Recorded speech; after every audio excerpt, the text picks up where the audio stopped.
Rain lashed against the window panes of 14 Berkeley Square, echoing the frantic, uneven rhythm of Linnea's heart. It was precisely 2 o'clock in the morning when heavy, demanding fists pounded on the solid oak of the front door. No respectable gentleman paid calls at this ungodly hour, let alone Arthur Sterling, the formidable and notoriously unforgiving Duke of Westmore. Yet, there he stood on her threshold, his broad shoulders drenched in the downpour, his jaw clenched in rigid fury. In his gloved hand, he gripped a crumpled piece of parchment.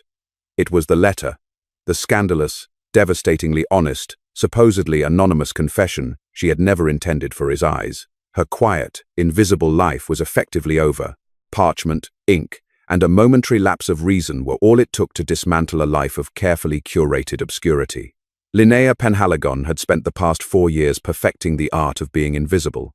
As the impoverished cousin to the wealthy and excessively frivolous Harrington family, her survival in London high society depended entirely on her ability to blend into the damask wallpaper. She was the holder of shawls, the fetcher of ratafia, the quiet chaperone for her beautiful, empty-headed cousin, Clara. She was not the sort of woman who engaged in scandalous correspondence with dukes, yet the catalyst for her ruin had begun innocently enough on a suffocating Tuesday evening. The Harringtons had attended a grand ball hosted by Lord Alistair Covington, a man whose wealth was matched only by his profound lack of taste.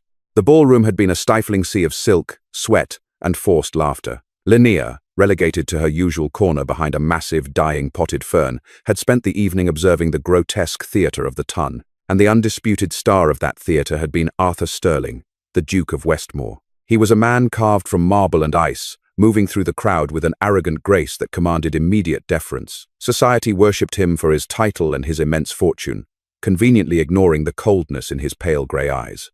Linnea had watched him dismiss 3 eager debutantes with nothing more than a slight, withering tilt of his head.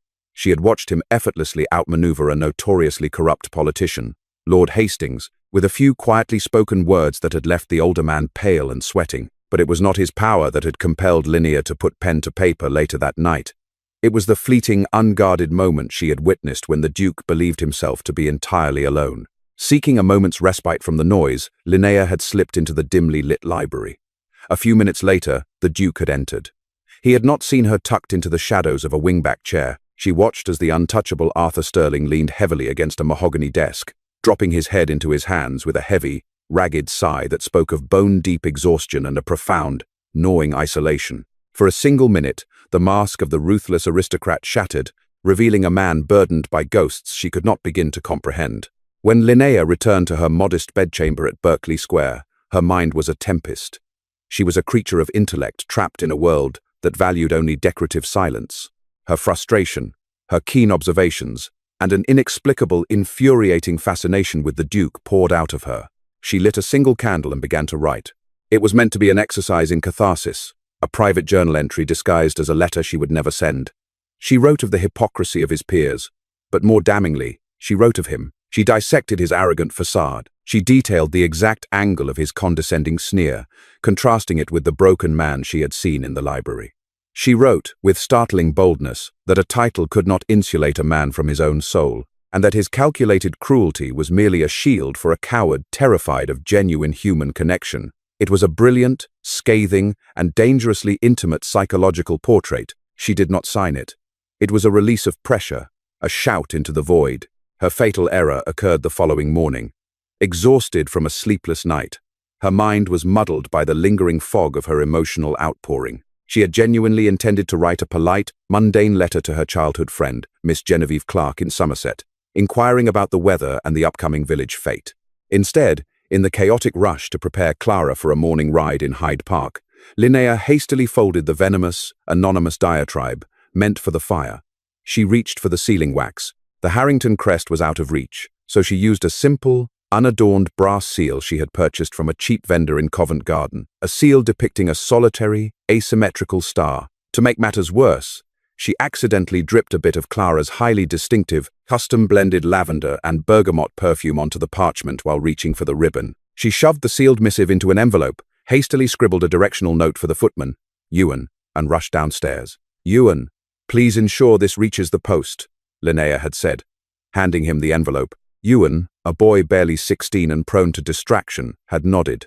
But Linnea had not handed him the letter to Genevieve. By some cruel twist of fate, She had written the Duke of Westmore's imposing Mayfair address on the outer envelope, her subconscious mind playing a devastating trick on her. It was not until 10 o'clock that evening, while sorting through her writing desk, that the true horror of her mistake crystallized. There, sitting innocuously under a brass paperweight, was the cheerful, mundane letter addressed to Miss Genevieve Clark.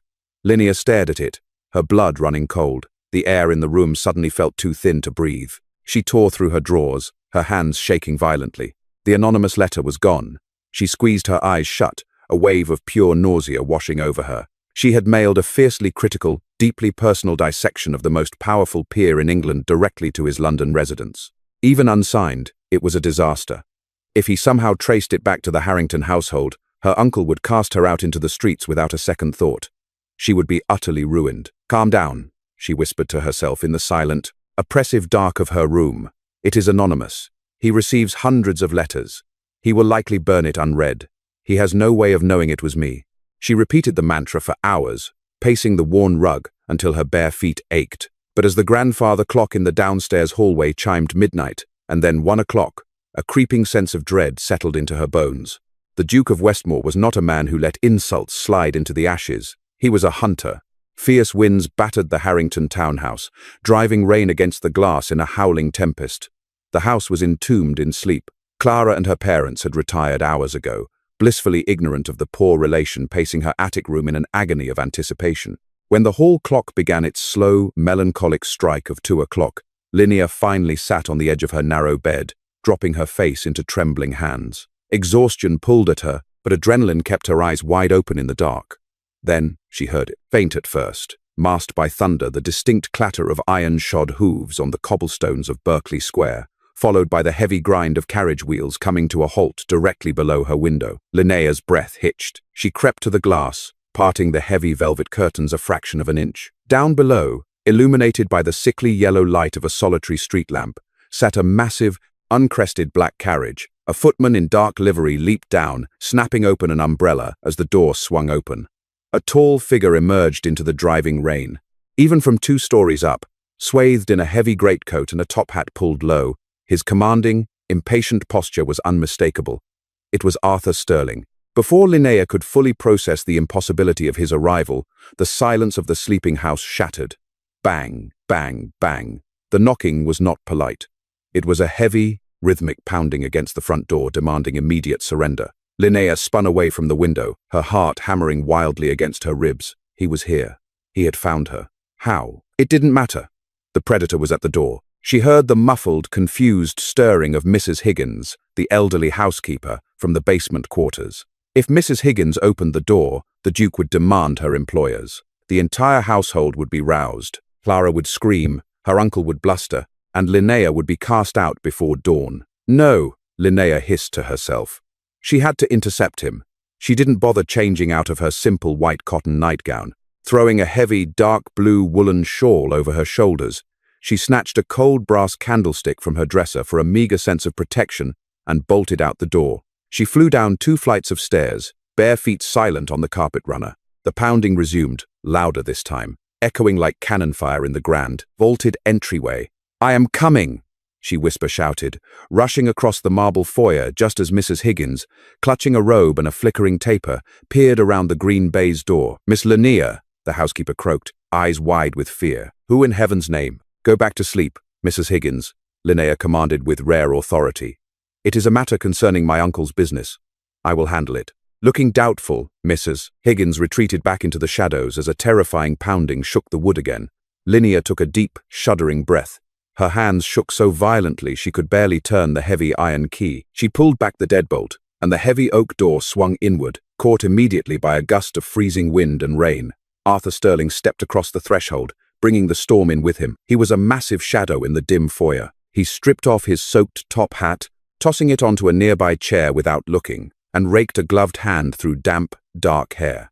Water dripped from the broad shoulders of his coat, pooling on the black and white marble tiles. He didn't speak immediately. He just looked at her. His pale grey eyes, usually impassive, were electric in the dim light. They swept over her from her disheveled, unpinned hair falling over her shoulders, down the modest woolen shawl, to her bare feet on the freezing marble. Linnea felt her cheeks burn with humiliation, but she forced her chin up, meeting his stare. "Your Grace," she said, her voice trembling only slightly, "to what do we owe this unprecedented intrusion at such an hour?" Arthur reached into the inner pocket of his coat. He withdrew a folded piece of parchment. It was slightly crumpled, but the cheap brass wax seal was still intact on the edge. "An anonymous coward sent this to my residence this evening." His resonant baritone sent a shiver down her spine, unrelated to the cold air. "A fascinating piece of fiction. Or perhaps non-fiction. I have spent the last 3 hours determining the author of such intimate treason. If it is anonymous, Your Grace," Linnea said, fighting to keep her voice steady, "why have you brought it to my uncle's house?" He stepped closer, invading her space, forcing her to tilt her head back. He smelled of rain, wet wool, and an expensive, sharp hint of sandalwood. "Your uncle is an idiot," Arthur stated flatly. "He lacks the vocabulary, let alone the psychological insight, to write a single sentence of this letter, as does his vacuous daughter." Linnea swallowed hard. "Then you have come to the wrong door, have I?" Arthur's lips curved into a cold, predatory smile. He raised the letter near his face. "The paper is cheap vellum, the wax is unremarkable, the seal is a generic star. But the scent, Miss Penhaligon," Linnea's breath caught, Clara's perfume. "Lavender and bergamot," the Duke murmured, eyes locking onto hers. "A very specific blend created exclusively for Miss Clara Harrington, a scent she practically bathes in." Linnea remained silent, her mind racing. "Yet," Arthur continued, his voice dropping to a dangerous whisper, "I know Miss Harrington did not write this. She believes hypocrite is a type of French pastry. No, the author is someone who observes from the shadows, someone who hides behind potted ferns, someone invisible." He stepped even closer. "Someone like you, Miss Penhaligon." Linnea's hands clenched into fists beneath her shawl. He had trapped her. Denying it now would only make her look pathetic. If she was to be ruined, she would go down with her dignity intact. "Very well," Linnea said, her voice crisp and cold in the damp air. "I wrote it. It was a mistake of the post that it reached you. It was intended for the fire." Arthur stared at her, the silence stretching thick and heavy. He looked at the girl he had barely registered at dozens of social events, the mousy, quiet companion. Now, standing before him in her nightgown, eyes blazing with defiant intelligence, she looked entirely different. "For the fire?" he repeated softly. "What a tragic waste of a brilliant mind." He reached out, his leather-gloved fingers lightly grazing the edge of her shawl, sending a jolt of shock through her system. "Invite me into the parlor, Miss Penhaligon," the Duke of Westmore commanded quietly. "We have a great deal to discuss, and I am freezing." Linnea led him into the small, formal parlor adjacent to the foyer, her mind spinning with a mixture of terror and utter bewilderment. She lit a trio of candles on the mantelpiece, the meager light casting long, dancing shadows across the damask walls. She did not offer him a seat, nor did she offer to take his coat. He was an invader in her home, holding the instrument of her destruction. Arthur Sterling stood in the center of the room, looking entirely out of place amidst the Harringtons' overly floral furniture. He slowly unbuttoned his soaked greatcoat and draped it over the back of a pristine pink armchair, an act of casual dominance that set Linnea's teeth on edge. "You called me a hollow monarch ruling over a court of sycophants," Arthur began, not looking at her, but staring into the empty, unlit fireplace. He recited the line from memory, his tone perfectly neutral. "I have already admitted to writing it, Your Grace," Linnea said sharply, crossing her arms defensively over her chest. "Are you here to exact revenge? Shall I pack my bags now, or will you wait until morning to inform my uncle that I am a treacherous snake who must be expelled from his righteous home?" Arthur turned to look at her, an unreadable expression on his handsome face. He walked toward her, stopping only when a mere 2 feet separated them. "You also wrote," he continued, ignoring her outburst, "that my calculated cruelty was merely a shield for a coward terrified of genuine human connection. You observed me in the library at Covington's ball. You saw me drop my guard." Linnea flushed, looking away. "It was an invasion of your privacy.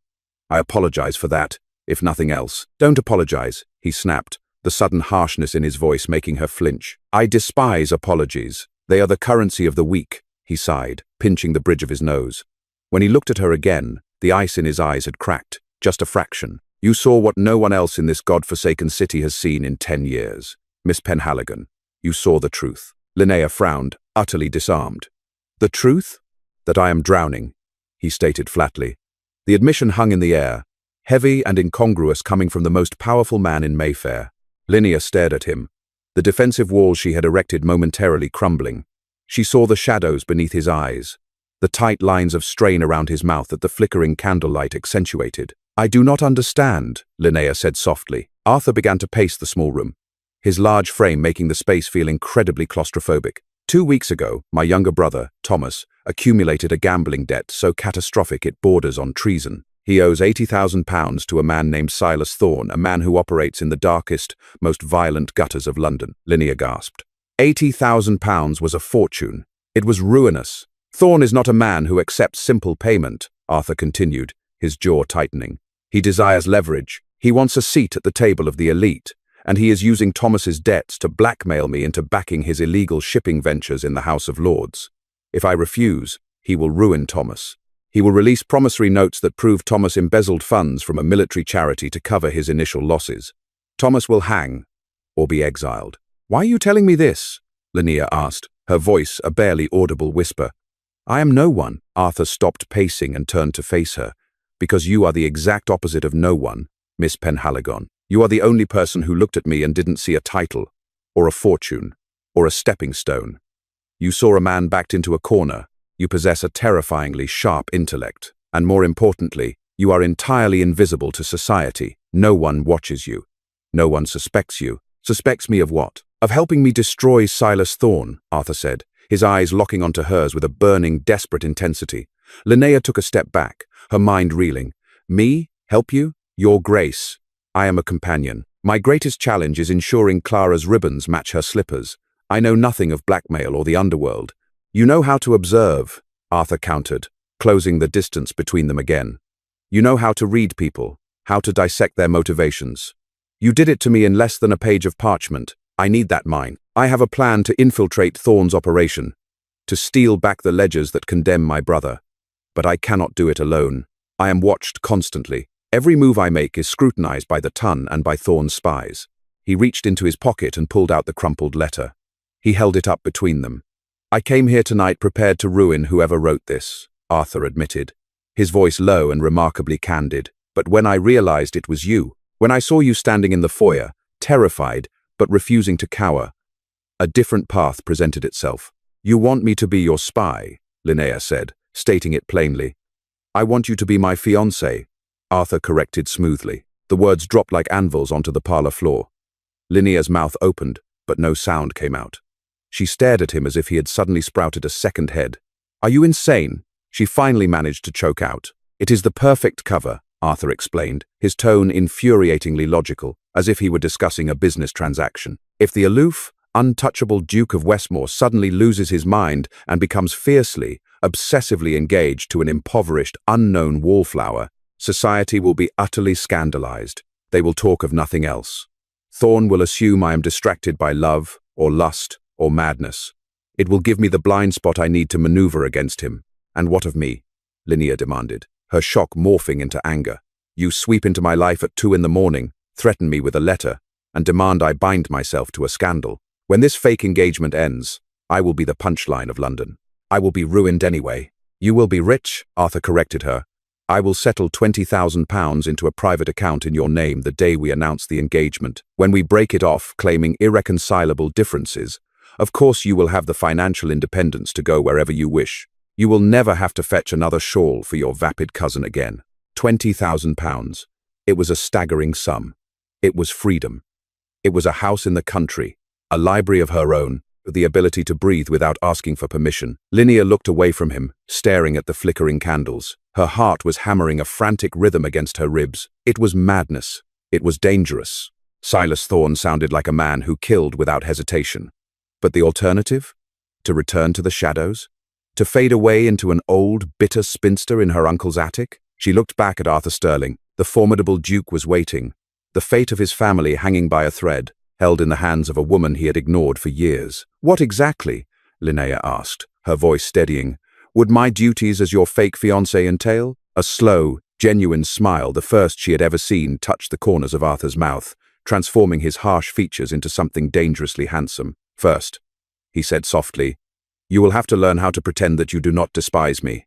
That, Linnea replied coolly, will require a considerably larger sum than £20,000, Your Grace. Sunlight pierced the gloom of the Harrington breakfast room the following morning, illuminating a scene of domestic mediocrity. Uncle Horace Harrington sat entrenched behind a copy of The Times, his jowls quivering as he chewed a piece of dry toast. Across from him, Clara was aggressively stirring her tea, lamenting the absolute tragedy of a delayed shipment of French silk. Linnea sat at the very edge of the table, her tea untouched, her stomach twisted into a complex knot of anxiety and adrenaline. The memory of the Duke's 2 o'clock visit felt like a fever dream, anchored only by the distinct memory of his sharp sandalwood scent and the staggering sum of £20,000.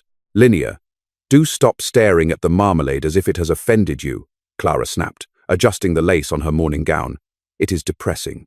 And fetch me the sugar tongs. You know I cannot reach them from here. Before Linnea could move, the heavy mahogany doors of the breakfast room were thrown open by a wide-eyed, flustered Mrs. Higgins. Sir, Mr. Harrington, sir, the housekeeper gasped, clutching her apron. His Grace, the Duke of Westmore is in the drawing room. He is asking for an immediate audience with you, sir. And with Miss Linnea. Horace dropped his newspaper directly into his coddled eggs. Clara's teacup clattered against her saucer. The Duke of Westmore? Horace sputtered, his face turning a dangerous shade of puce. Here? For Linnea? Nonsense, woman. He must be here for Clara. Quick, Clara, pinch your cheeks. He specifically asked for Miss Linnea, sir, Mrs. Higgins insisted, looking entirely terrified. Linnea stood up, smoothing the skirts of her faded grey muslin gown.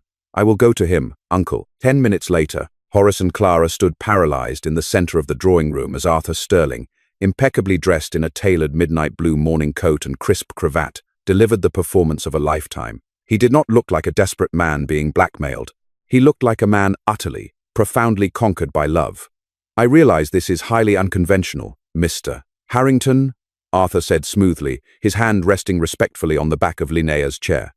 He stepped forward, his gaze fixing on Linnea with an intensity that made her breath hitch. But I could not endure another day of silence. I have watched your niece from afar for the better part of a year. Her wit, her quiet grace, her penetrating intellect. She has entirely captured my heart. Clara let out a noise that sounded remarkably like a strangled pigeon. Linnea? Horace croaked, looking back and forth between the formidable Duke and his invisible niece. My. Linnea, but she has no dowry. Your Grace. She is plain. Arthur's eyes hardened, a flash of genuine aristocratic fury cutting through his love-struck facade. I suggest you choose your next words with extreme care, Harrington. I am not asking for a dowry, I am asking for her hand. I have already secured a special license from the Archbishop. We shall be wed by the end of the month. Until then, she will be under my protection, and I expect her to be treated with the deference due to the future Duchess of Westmore. To seal the theatrical display, Arthur reached into his waistcoat and withdrew a velvet box. He snapped it open, revealing a square-cut sapphire surrounded by crushed diamonds that caught the morning light and practically blinded the room. It was the Westmore family ring, a legendary piece of jewelry. He took Linnea's trembling left hand and slid the heavy, cold ring onto her finger. As he did, he leaned down, his lips brushing against her knuckles. My brilliant, beautiful Linnea, he murmured, his voice thick with faux devotion. But as his mouth lingered against her skin, he whispered, so quietly only she could hear, Smile, darling. Silas has a spy standing across the square, watching the windows. Make it convincing. Linnea's spine stiffened. The game had officially begun. She forced a radiant, breathless smile, looking up into Arthur's pale grey eyes.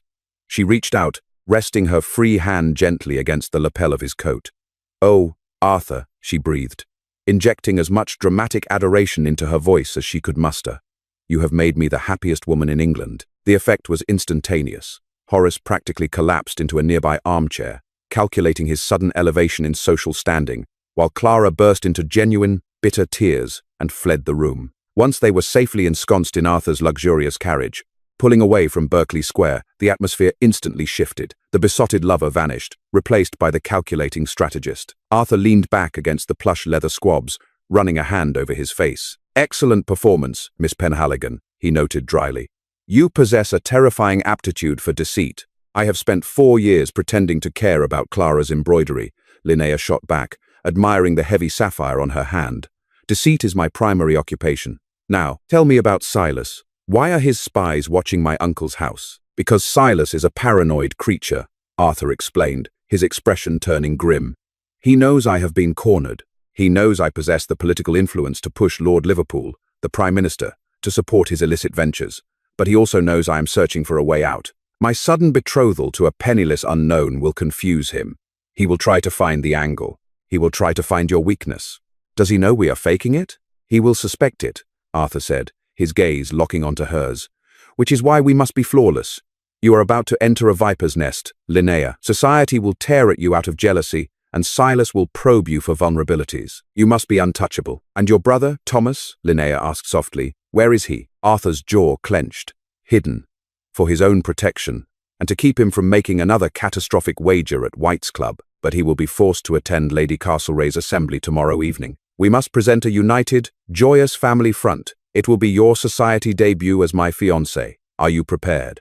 Linnea looked down at the massive sapphire, realizing the sheer weight of the danger she had accepted. I am perfectly prepared to be a duchess, Your Grace. It is the survival part I am still calculating. Lady Castlereagh's Wednesday night assembly was the absolute pinnacle of London society, a glittering, ruthless battlefield disguised as a polite gathering. The grand ballroom was awash with the light of 1,000 wax candles, reflecting off silk gowns, diamond tiaras, and the polished brass buttons of military uniforms, when the majordomo announced, His Grace, the Duke of Westmore, and Miss Linnea Penhaligon. The ensuing silence was absolute. It was as if the entire room had simultaneously drawn a breath and refused to release it.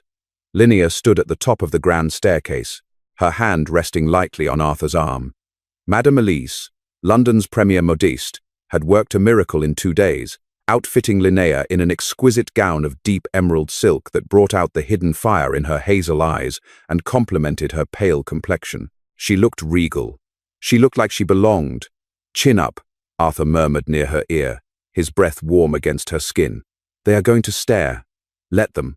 You are above them now. They descended the stairs, and the whispers broke out like a wave of hissing snakes. Linnea felt the sharp, judging eyes of hundreds of aristocrats peeling away her defenses, searching for the flaw that would explain the Duke's sudden madness. But Arthur did not leave her side. He played the part of the fiercely protective, enamored fiancé with terrifying precision, glaring down anyone who dared to look at her with anything less than absolute respect. Halfway through the evening, Arthur introduced her to Thomas. The younger Sterling brother was a devastatingly handsome young man, but his eyes were sunken, and his hands possessed a fine, constant tremor. He looked like a ghost haunting his own life. Miss Penhaligon, Thomas managed, bowing jerkily. It is a surprise. En honneur, please, call me Linnea, she said gently, her sharp observational skills immediately diagnosing the sheer terror radiating from the young man. Arthur has told me so much about you. Thomas shot a panicked look at his older brother. Has he? Before Arthur could reassure him, a wealthy lord intercepted the Duke, demanding his opinion on a pending land reform bill. Arthur hesitated, glancing at Linnea. Go, she urged softly, squeezing his arm. I shall keep Thomas company. We are perfectly fine. Arthur gave her a searching look, then nodded, stepping away into the crowd. It was the first time she had been left without his immediate physical protection. He is terrified of losing you, you know, Thomas blurted out suddenly, staring at his half-empty glass of champagne. Arthur, I mean, he's never looked at a woman the way he looks at you. It's intense. Linnea felt a sudden, sharp pang of guilt. Thomas genuinely believed the farce. Your brother is a very focused man, she replied carefully. Indeed he is. A new, dangerously smooth voice interjected. Linnea turned to see a man stepping out from the shadows near a marble pillar. He was impeccably dressed, but there was a hardness to his features that tailored broadcloth could not disguise. His dark hair was slicked back, and his eyes were a flat, dead black. He moved with the coiled energy of a predator. Thomas instantly went rigid, the color draining entirely from his face. Silas, he stammered. This was him, the blackmailer, the lord of the London underworld. Silas ignored Thomas entirely, his dark eyes locking onto Linnea. He did not bow. Miss Penhaligon, the mysterious bride-to-be, you have caused quite a stir in my circles. I am Silas, a business associate of the Duke. Mr. Silas, Linnea said, her voice perfectly even, though her heart was hammering a frantic rhythm against her ribs. She remembered Arthur's warning.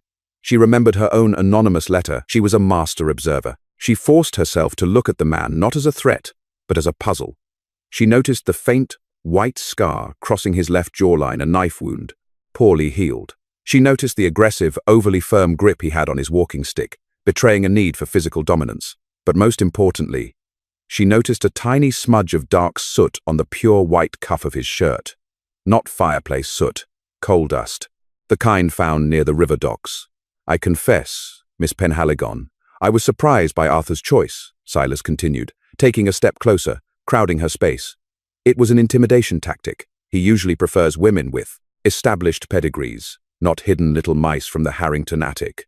One has to wonder what dark, fascinating secrets you possess to have captured a duke. He was probing for the lie. He was searching for the crack in the facade. Linnea did not step back. She tilted her head, allowing a cool, condescending smile to touch her lips, a perfect imitation of Arthur's aristocratic sneer. And I confess, Mr. Silas, I am surprised by Arthur's choice of business associates, Linnea replied, her tone deceptively light. He usually prefers men who know how to launder their cuffs before attending Lady Castlereagh's. Coal dust is so terribly difficult to get out of fine linen, isn't it? Though I suppose if one spends one's time in the gutters of the Thames, one cannot expect to remain entirely clean. Silas froze. The insult was so precise, so quietly devastating, that it took him a full second to register it. His eyes flared with a sudden, vicious anger, the veneer of the gentleman instantly shattering. You have a sharp tongue, little mouse, Silas hissed, leaning in closer. Be careful. The last woman who thought she could outsmart the men in Arthur's life ended up taking a very tragic, fatal fall from a horse. Accidents happen to those who involve themselves in business they do not understand. A chill washed over Linnea, but she refused to break eye contact. A dead fiancé? Arthur had never mentioned a previous betrothal, let alone a tragedy. Was Silas lying to scare her, or was he revealing a piece of Arthur's broken past? Before she could respond, a heavy, familiar hand clamped down on Silas's shoulder. Silas, Arthur's voice was soft, but it carried the lethal edge of a drawn blade. If you ever speak to my future wife again, I will not bother with the magistrates. I will simply drown you in the Thames myself. Now, step away. Silas looked at the hand on his shoulder, then up at Arthur's murderous expression. A slow, mocking smile spread across the criminal's face. He tipped his head to Linnea. A pleasure, Your Grace. We shall be seeing a great deal of each other, I am sure. He melted back into the crowd, leaving a toxic chill in his wake. Arthur immediately turned to Linnea, his hands gripping her upper arms, his eyes frantically scanning her face. Did he hurt you? What did he say? He threatened me, Linnea said, her voice finally trembling as the adrenaline crashed. He mentioned a woman, someone who took a fatal fall from a horse. Arthur went perfectly still.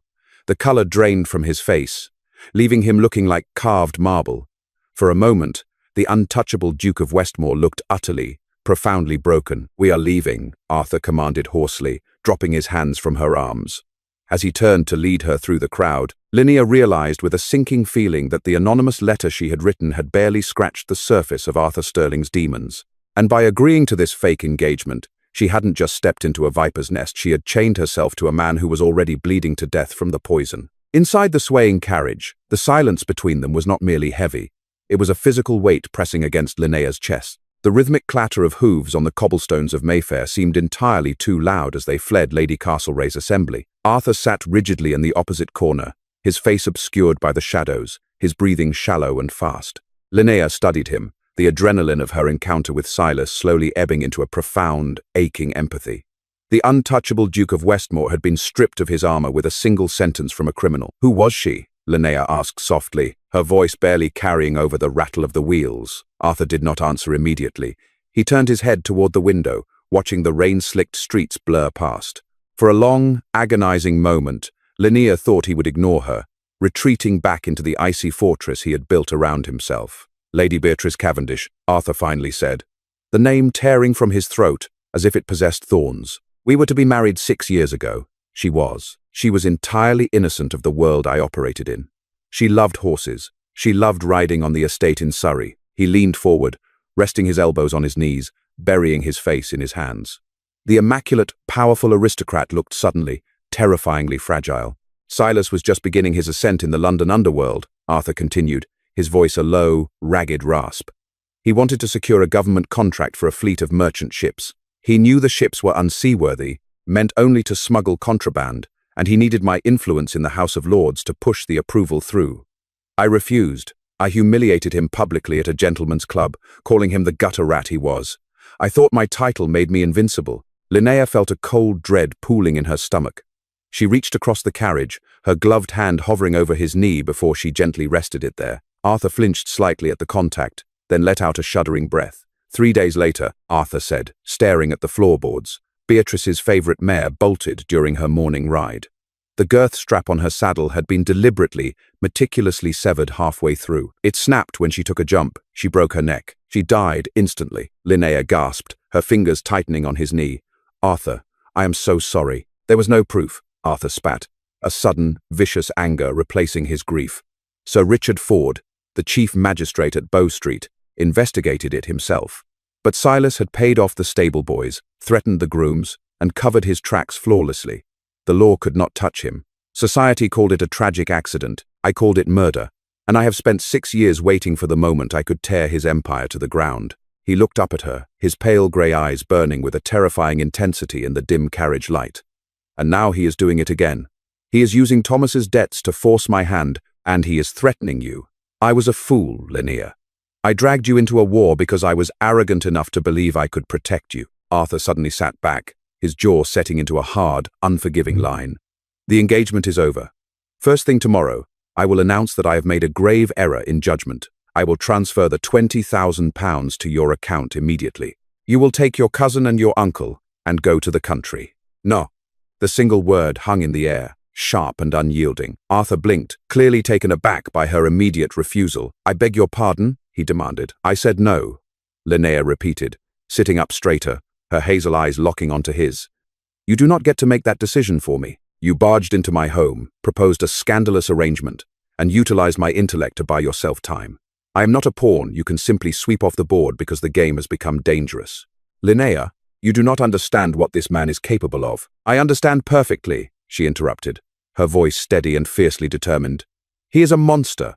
But you are forgetting the very reason you chose me, Arthur. I am the woman who saw through your armor in 10 minutes. And tonight, I saw through his. Arthur frowned, the protective fury in his eyes warring with a sudden, reluctant curiosity.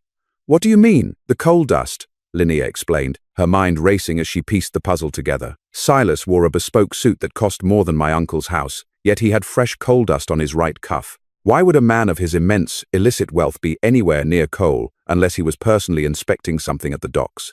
Something he couldn't trust to his underlings?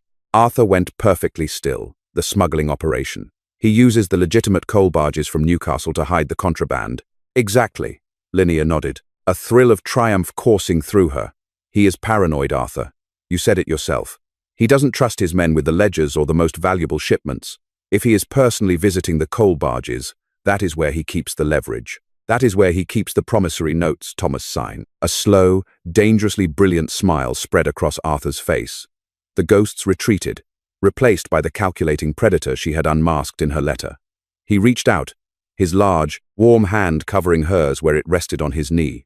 You are, Arthur murmured, his voice dropping to a gravelly whisper that sent a shiver down her spine. The most terrifyingly brilliant creature I have ever met. I am aware, Linnea replied primly, though her heart was hammering wildly at his touch. Now, Your Grace, how exactly do we rob a coal barge? The dense, choking fog of the Thames River settled over the Wapping docks like a dirty woolen blanket. It was nearly midnight, 2 days after the disastrous assembly, and the air tasted of salt, rotting fish, and wet timber. Linnea stood in the shadows of a towering, dilapidated warehouse, wrapped in a heavy, dark cloak that obscured her emerald gown entirely. She was trembling, though whether from the biting cold or the sheer, absolute madness of her current situation, she could not be sure. This is officially the most reckless endeavour of my life, muttered Lord Julian's younger brother, Lord Henry, who stood beside her. Henry was one of Arthur's few trusted confidants, roped into their insane scheme under the guise of an evening at the theatre. Quiet, Henry, Linnea whispered, her eyes fixed on the massive, shadowy outline of the Black Dog, a supposedly legitimate coal barge moored at the end of the pier. If Arthur is correct, Silas's men change shifts at midnight. There will be a 3-minute window. If Arthur is killed, my mother will never forgive me for missing the funeral, Henry grumbled, checking the loaded pistol tucked into his waistband for the 5th time. Somewhere in the fog, a ship's bell tolled 12 times. The mournful sound echoed across the dark water. True to Arthur's intelligence, 2 burly men holding lanterns emerged from the hold of the Black Dog and lumbered down the gangplank, heading toward a nearby tavern to relieve themselves of the freezing damp. A moment later, a shadow detached itself from the crates near the water's edge. It was Arthur, Dressed in the rough, dark canvas of a dock worker, with a woolen cap pulled low over his aristocratic features, he moved with lethal, silent grace. He slipped up the gangplank and vanished into the belly of the barge. Linnea held her breath. The 3 minutes stretched into an eternity. Her mind conjured horrific images of Silas waiting in the dark, of Arthur trapped, of a gunshot ringing out through the fog. She squeezed her eyes shut, realizing with a sudden, terrifying clarity that her fear was no longer about the £20,000 or her own survival. She was terrified of losing him. The cold, arrogant Duke had become something else entirely. He was a man fighting for his family, carrying a grief that mirrored her own deep-seated loneliness. "He's taking too long," Henry hissed, stepping forward. "Wait," Linnea commanded, grabbing his arm. "Trust him." Suddenly, the heavy thud of boots hitting wood echoed from the deck. Arthur reappeared, vaulting over the side of the barge rather than taking the gangplank. He landed silently on the wet cobblestones, immediately melting into the fog and sprinting toward their hiding place. He slid into the alleyway beside them, breathing heavily, his hands slick with damp grime. "Did you find it?" Linnea asked, her voice tight with panic. Arthur reached into the inner lining of his rough coat. He pulled out a thick, leather-bound ledger secured with a heavy iron clasp. A triumphant, breathless laugh escaped him. "He kept it locked in a false bottom beneath the captain's bunk," Arthur said, his eyes shining in the dim light of Henry's shielded lantern. "Thomas's notes are in here, along with a meticulous record of every judge, magistrate, and Lord Silas has bribed over the last 5 years. It is enough to hang him 10 times over." "Thank God," Henry breathed, wiping a layer of cold sweat from his forehead. "Now, let us get out of this godforsaken stench before—" "Hey, you there!" The rough, violent shout tore through the fog, coming from the end of the pier. The 2 guards had returned from the tavern early. One of them pointed a thick, accusatory finger toward the alleyway. "Stop right there. Run," Arthur commanded, shoving the ledger into Henry's hands. "Take the carriage, Henry. Get Linnea back to Berkeley Square immediately." "I am not leaving you," Linnea protested, grabbing Arthur's sleeve. "Linnea, go!" Arthur roared, the Duke returning in full force.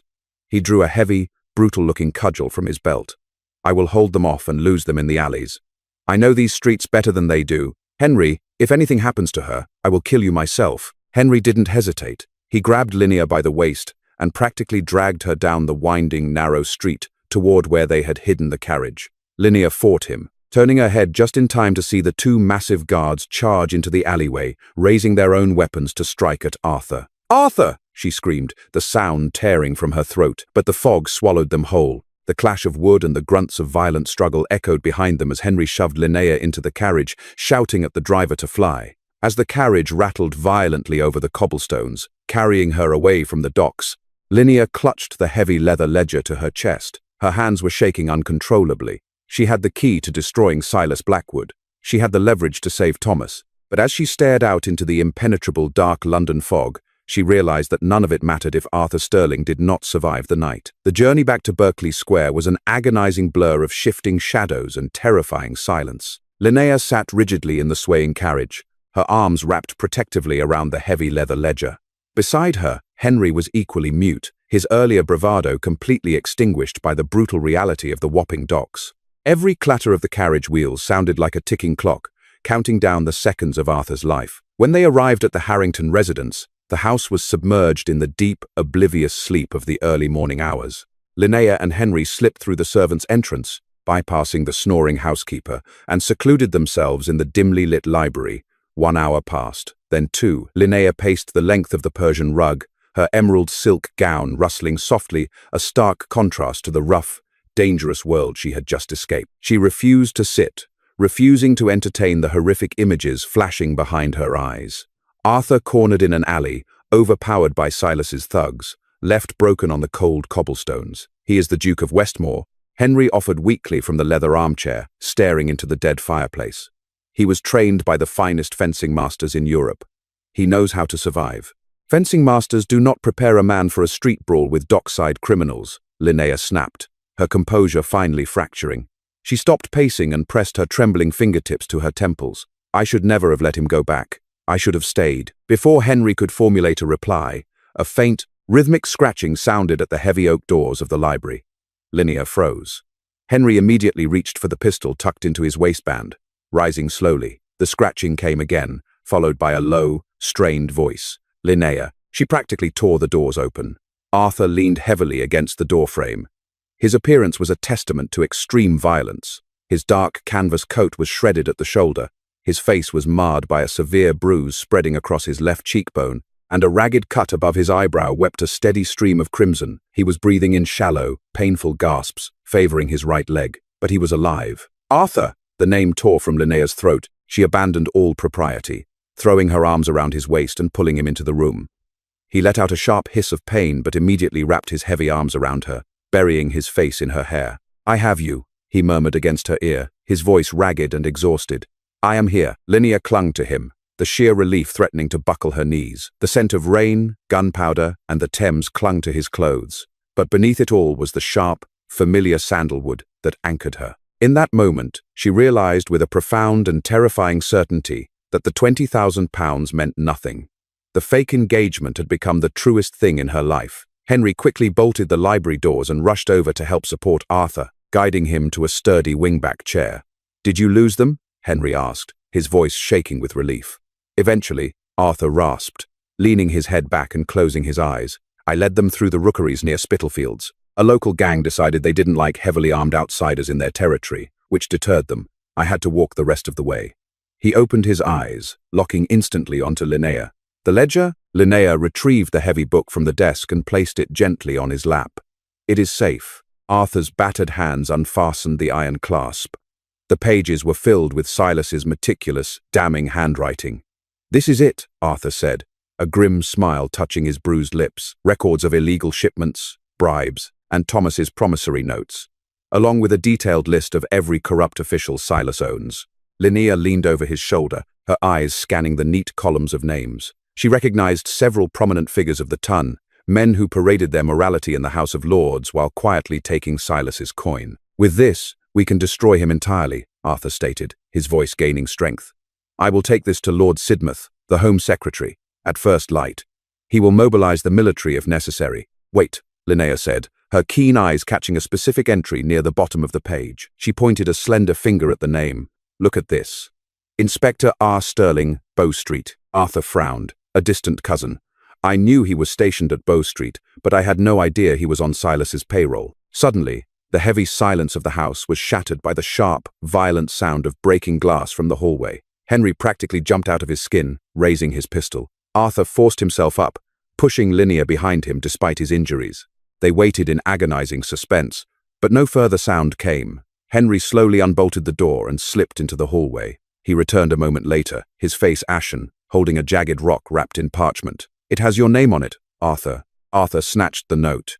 Linnea watched the color drain completely from his face. He crushed the paper in his fist, a sound of pure, helpless rage escaping his throat. "What is it?" Linnea demanded. Arthur unclasped his hand, letting her read the jagged scrawl. "Your little dockside excursion was clever, but futile. I found your brother's hiding place easily once his guards were paid off. Thomas is currently my guest. Bring the ledger to the abandoned Vauxhall Glassworks by dawn, alone, or I shall send him back in pieces. Silas, he has Thomas," Arthur whispered, the victory turning to ash. "He used the ledger as bait to keep me occupied while he took my brother." "Arthur, you cannot go," Henry pleaded in a panic. "It is a trap. He leaves no loose ends. He will kill you both and take the ledger anyway." Arthur turned to the window, watching the first grey light of dawn bleed into the sky. "I have no choice. I failed Beatrice. I will not fail Thomas." He turned to Linnea, his expression heartbreakingly tender. He cupped her cheek with a bruised hand. "Stay here. Take this ledger directly to Lord Sidmouth. Do not trust Bow Street. We know they are compromised." "I am not a messenger, Arthur," Linnea said, her voice dropping to a fiercely calm register. She placed her hand firmly over his. "And I am not letting you walk into a slaughterhouse alone. Linnea, please, no." She stepped back to the desk, her brilliant mind racing. "Silas thinks you will act out of blind loyalty. He doesn't know I am involved in the tactical planning. He still thinks I am merely a scandalous distraction." She flipped furiously through the ledger. "We know who is corrupt," Linnea said, her eyes alight with fierce intelligence. "Which means we know who is not. Sir Nathaniel Conant, the Chief Magistrate of Bow Street. His name is nowhere in this book. He is famously incorruptible. Conant requires absolute proof before mobilizing," Arthur argued. "Which we possess," she agreed, tapping the leather binding. "Henry, You are a marquis's son. Conant will grant you an immediate audience, even at this hour. She turned to Arthur, entirely resolute. You will go to the glassworks with a forged copy of the ledger. We have enough blank paper and similar bindings here to create a convincing decoy in the dark. You will keep Silas talking. Give Henry exactly 1 hour to bring Sir Nathaniel and a dozen unbribed runners to surround the building. Arthur stared at her, awestruck by the sheer audacity of her plan. And what will you do? Arthur asked, a protective edge returning to his voice. Linnea lifted her chin, her hazel eyes blazing with unwavering courage. I am the future Duchess of Westmore, am I not? I am coming with you. Let us show him exactly what happens when he underestimates the invisible woman in the shadows. The abandoned Vauxhall Glassworks loomed on the Thames's south bank, a skeletal structure of brick and broken windows. The cavernous main floor was a labyrinth of extinguished furnaces and rusted iron catwalks, smelling of damp earth and ancient soot. Arthur and Linnea walked side by side into the gloom. Arthur, wearing only a stained linen shirt and waistcoat, carried the hastily constructed decoy ledger under his arm. Linnea walked beside him, radiating a calm strength that belied her frantic heart. Right on time, Your Grace. Silas's cold voice echoed from a rusted iron balcony. He was flanked by 4 armed men. Kneeling beside him, a heavy pistol pressed to his temple, was Thomas Pale, battered and terrified.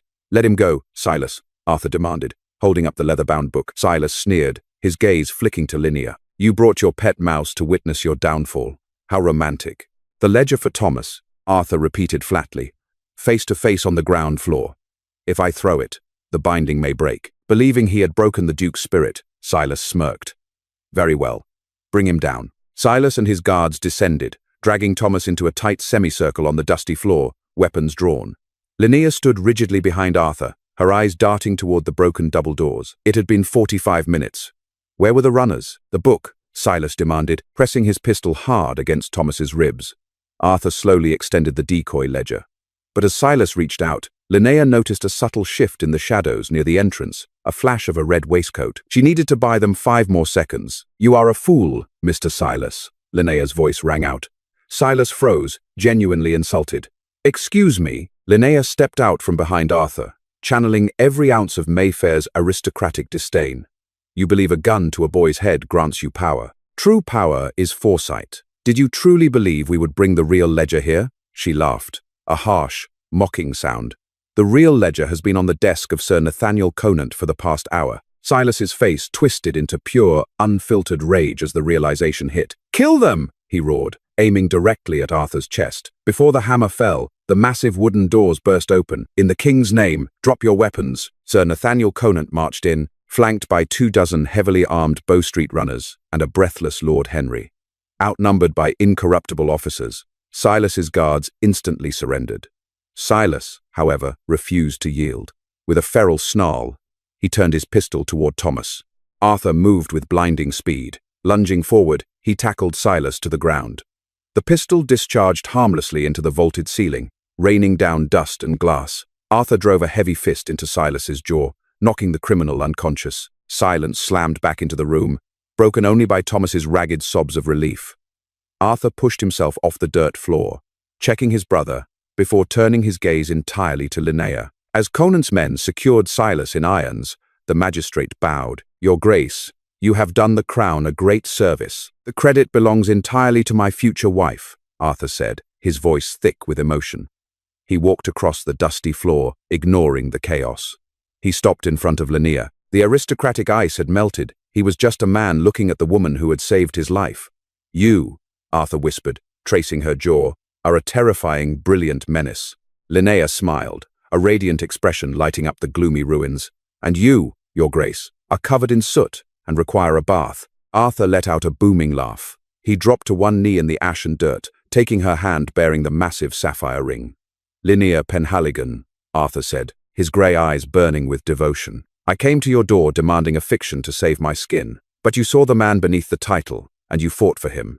I do not want an arrangement. I want you, always. Will you do me the profound honor of making this lie a reality? Linnea looked down at the Duke she had once dissected in an anonymous letter, now offering his heart in the ruins of a glassworks.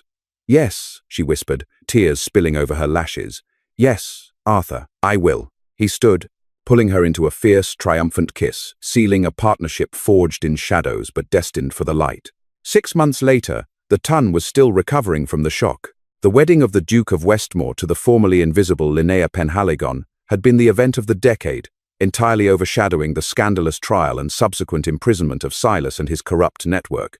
Linnea did not fade into the background as a duchess. She thrived, transforming the Westmore estates into centers of intellectual pursuit and genuine philanthropy. Arthur, finally freed from the crushing ghosts of his past and the threat of blackmail, proved to be a fiercely devoted husband, his legendary coldness replaced by a warmth reserved solely for his brilliant wife. They kept the crumpled, anonymous letter framed in Arthur's private study, a daily reminder that sometimes the most disastrous mistakes lead to the most magnificent, unyielding love.